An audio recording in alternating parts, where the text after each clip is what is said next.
see other young men and women coming out, be it Hollywood, be it CEOs. And so now they can say, well, hold on. He or she did that. I can do that. Okay, but obviously this is the National Football League, the last bastion. Macho among macho. Yes. Testosterone to the umpteenth degree. There's no professional sport that the testosterone level runs as high as this. But I think, Skip, you've been around it. You covered it longer than I played, and I've been around it. You understand that today is more accepting than what it was in the 70s and 80s. Because if I'm not mistaken, I think David Copay was the first to come out, Skip. He wrote a book, I think, in the 70s, maybe 80s. And then we had some others, Jerry's, I think the guy with Washington football team tight end. Yes. Came out. We had Wade Davis, Ezra. We've actually had a pretty lengthy list. Yeah, they're starting to come out. But after. But I think now, Skip, because, as I said, the locker rooms are a microcosm of society, it's more accepting because we see society seems to be more accepting. Whereas before, they're like, Tyler, no, you can't, Tyler, you got to be accepting. Because someone's orientation is different than yours, you can't castigate them. You can't look down upon them. Yeah. And for me, Skip, I just need to know one thing. Can you help me win? Look at that, what you do in your time. Yep. I don't care, as long as you ain't breaking the law or hurting anybody, I don't care. Can you help me win? Because that's what we're here for. That's how I want you to judge me. Can I help you win? Because that's how I'm judging you. Can you help me win? I am so glad that this young man feels comfortable and confident enough that says, you know what? Enough of this. Yep. I can't live my life another day bearing this burden. I need to share it. He did. I'm glad Jenny said he got 500,000 likes, and hopefully it helps some other young men, some women, because he donated, what, $100,000 to the Trevor Project to focus on suicide prevention for LGBTQ youth. So I'm happy for him. I'm proud of him. Good. So my first reaction was yesterday when I heard a quote from Mark Davis, the owner of the Raiders, son of the great Al Davis, obviously, and I believe Mark Davis might be as open-minded as any of these owners when it comes to any of these kinds of social, racial type issues. Right.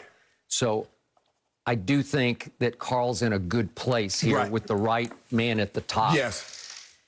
But Mark Davis' statement said, I thought we got to the point where this wasn't a story anymore.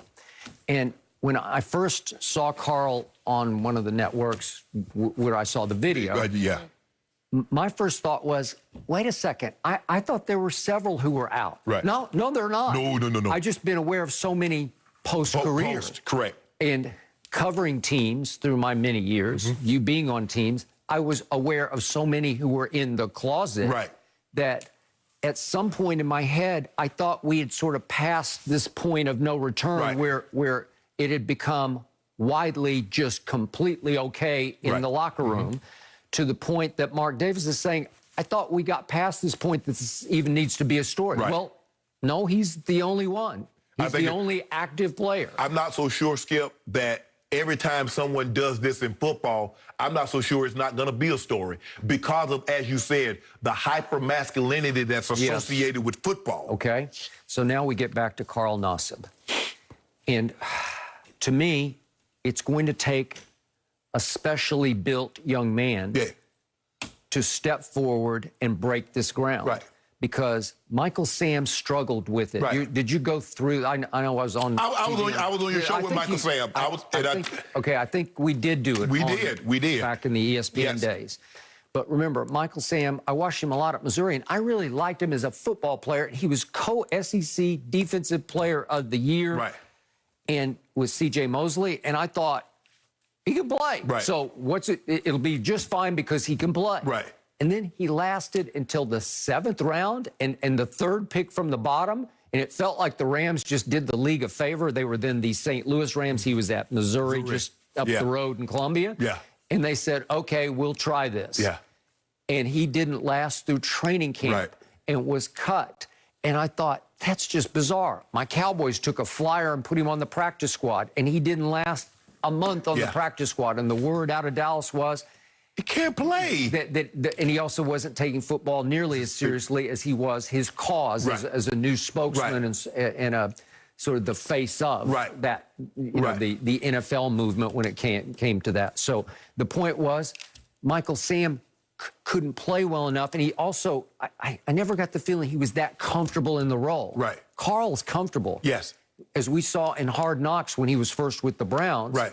He's got a big personality. He's got a little showman in him, which is very necessary here to be able to withstand all the attention that he's going to get when he goes to training negative camp. attention, because you know what's coming, Skip. You know how fans are for opposing teams. Both ways, but he's just going to get a whole lot of attention. Yeah. A lot of it will be great attention, but you have to thrive on it. Right. And you have to be able to protect your teammates from the fallout of it, because they'll get tired of talking about it after a while, but you should be the center of attention. It is. And Skip, that would be my thing. And I would tell them, and say, look here, we don't discuss, I'm not going to discuss what this man does in his personal time. Okay. Just like I don't discuss what player X does in his personal time. Mm-hmm. Now, if we want to talk football, as I said before, I'm happy for him. Okay. He's comfortable. I'm comfortable. So let's just move, because we're not going to do this every single day. Well, how is Carl? Carl is the same as he was yesterday. Before I found out he was like this, he's the exact same way. Now I just know he has a different orientation than mine. Okay. That's it. All right, got it.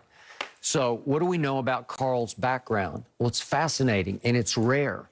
His father played college football at Delaware, but his big brother Ryan was a draft choice of the Giants and was Eli's backup for a couple of years before he bounced around. So there's bloodlines. He had what you just talked about. He had a Sterling in a way, a guy who could show him how it's done. Yes. But he wasn't good enough in high school. When he wasn't even a starter for his high school team, he walked on at Penn State, which is, as you know, it's hard to walk on at Penn State. It's a loaded program. Absolutely. And he not only made the team, but he hung in and hung on and didn't start until he was a fifth-year senior. And guess what he was as a fifth-year senior?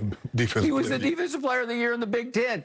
And he won the Ted Hendricks Award, and he won the Lombardi. These are national awards for defensive linemen / linebackers. Right. Okay? So he won all the above as a fifth-year walk-on, first-year starter at Penn State. Is that not rare to you? That's very... That takes some gumption. It takes some resilience to hang in all that for 5 years to get to that point and then flourish.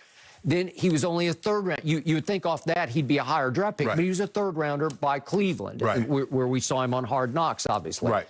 And then he was there a couple of years, got cut, bounced a couple of places, Tampa, and then went to the Raiders. But he got some money to sign. He was 3 years, $25 million, got a pretty big guarantee to sign with the Raiders. Okay, well, that'll work. Imagine the burden that he was carrying all along, had this, and he was dealing with this and trying to play football, and you're worried about, man. Because that's the thing, Skip, to have a secret and to like, man, is this the day someone blows my cover? Now he can really be free. He can really be free. But maybe he's one who didn't really care whether his cover got blown. Well, I'm not. I mean, you want to do it on your own terms, which you finally did. But Skip, Lair here now, because I keep saying, and we use this, the locker room is a microcosm of society. Now, just like everybody in society is not accepting of this, don't think everybody in the locker room will be accepting. Just like we see vaccinations. Clearly. And you saw Cole Beasley, we saw some of the other guys like, I'm not getting it done, while some of the other guys like, you need to get it done because, you know, we're a team. But, so let's not...